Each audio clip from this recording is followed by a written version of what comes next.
Hey, I just got an article online I wanted to share with you guys. I just got an email about it. Trump has three strike options that would aid the protesters that devastated Iran.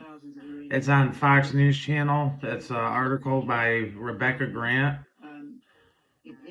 No one is better than President Trump at putting maximum pressure on Iran as protests against the repressive, murderous regime continue. Trump is talking about military options as another means of adding to the dilemmas for Iran's government. Locked and loaded, Trump wrote on Truth Social on January 2nd as the protests by the Iranian people ramped up. The U.S. military always has a list of target options when it comes to Iran. Operation Midnight Hammer took out just a specific set of nuclear enrichment weapons, with weapons designed facilities in order to obliterate Iran's ability to race for a bomb. But the B-2 strikes on June 22nd, 2025 did not go after Iran's underground sites hiding missile launchers and fuel production. One act of Iran would bring on strikes for sure. Trump on Sunday said he would hit them at levels that they have never seen before if the American forces are targeted. This is an important red line. Remember that Iran struck the United States Air Force at AI Udeid Air Base in Doha, Qatar back on June 23rd, 2025, and previously hit U.S. forces at Al Assad Air Base in Iraq on January 8th of 2020. Well, first option Trump has is missile production. Iran, or to do it, to target Iran is still building ballistic missiles and importing solid rocket fuel precursors such as the sodium perchlorate from China. The CIA's map shows more than 2 dozen above and below ground sites across Iran linked to testing, development, production, and storage of missiles. Israel's Prime Minister Benjamin Netanyahu let it be known in late December that Iran was trying to rebuild its missile stocks and air defenses. He probably shared more details during his visit with Trump at Mar-a-Lago on December 30th. Now, Iran specific launch facilities, Iran has over 30 in its orbit, and Russia just launched three more for them in December. That is the last thing we need. Rogue Iranian satellites, worse Iran's space launch rockets are easy to repose as attack missiles.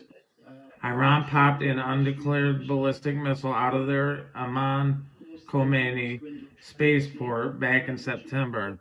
That's in violation of the UN sanctions, by the way. It wouldn't surprise me if their new launch facility under construction in Chabar is on the watch list. The drone factories, Iran's infamous drones used to hit Ukraine, are made by Shahad Aviation Industries, run in part by the Iranian Revolutionary Guard. Don't forget that the RGC is also a big business operation. The RGC funds terrorism, so their drone business is legitimate. Is a legitimate target. Too bad the drone factory Iran set up in Russia won't be the last.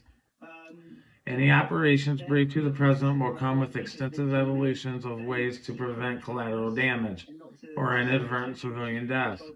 The aim, after all, is the pressure is on. All this is easy work for the Central Command U.S. Air Force.